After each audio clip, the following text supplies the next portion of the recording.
Hello বন্ধুরা, আশা করি সকলে খুব ভালো আছো। নতুন একটা রেসিপির সঙ্গে আমার চ্যানেলে সকলকে জানাই অনেক অনেক ওয়েলকাম। আজকে রেসিপিতে রেখেছি দারুণ একটা জিনিস, লাউয়ের খোসা ভাজার একটা রেসিপি। লাউয়ের খোসা এইভাবে ফেলে না দিয়ে এইভাবে সংরক্ষণ করে কিন্তু দারুণ একটা রেসিপি হয়। সেই রেসিপিটাই আজকে তোমাদের সঙ্গে শেয়ার করব। এখানে লাউয়ের খোসাগুলো ঝিরিঝিরি করে কেটে নিয়েছি, এর সঙ্গে সঙ্গে একটা আলুও ঝিরি করে কেটে নিয়েছি, আর নিয়েছি কয়েকটা কাঁচা লঙ্কা এবং কিছু রসুন। এইটা দিয়েই কিন্তু আজকের সম্পূর্ণ রেসিপিটা হবে, আর এই রেসিপিটা খেতে কিন্তু দারুণ লাগে। এরপরে প্যান গরম করে নিয়ে ওখানে 2 টেবিল চামচ মতো সর্ষের তেল অ্যাড করব। তেলটাকে প্রথমে ভালো করে গরম করে নেব। এরপরে আমি দিয়ে দিচ্ছি ওর মধ্যে রসুনটাকে হালকা করে একটু ফ্রাই করে নেব। আর এই রেসিপিটা কিন্তু গরম ভাতের সঙ্গে খেতে খুব সুন্দর লাগে।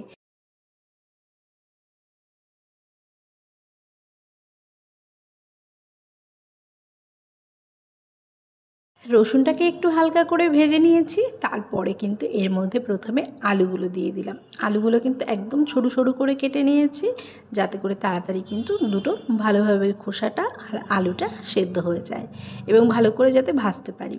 আলুটাকে হালকা করে নাড়াচাড়া দিয়ে একটুখানি ভেজে নেব প্রথমে।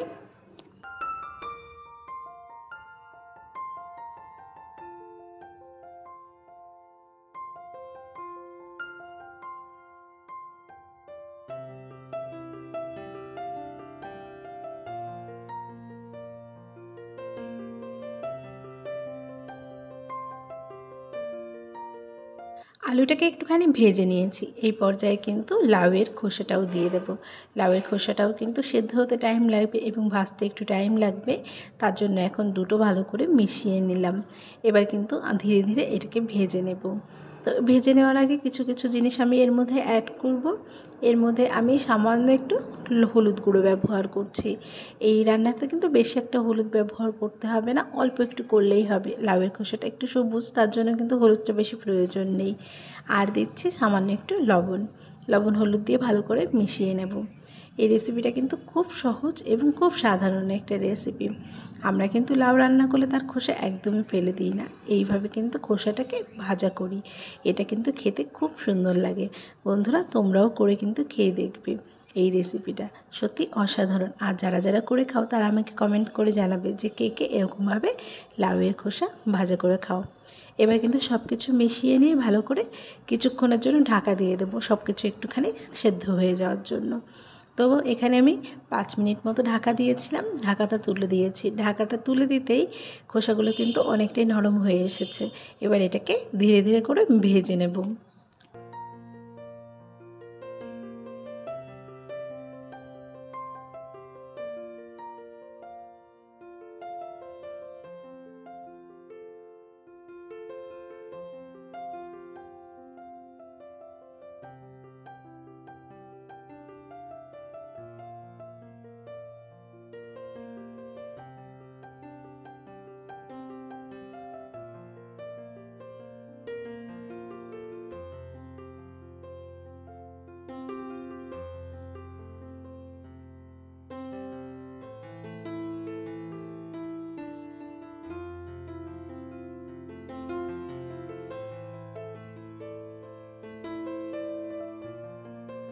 দুটো কিন্তু ভালোভাবে ভেজে নিয়েছি। এখন কিন্তু এটা পরিবেশন করার পালা। আমার আজকের রেসিপিটা কিন্তু খুব সহজ আর খুব তাড়াতাড়ি হয়ে গেল।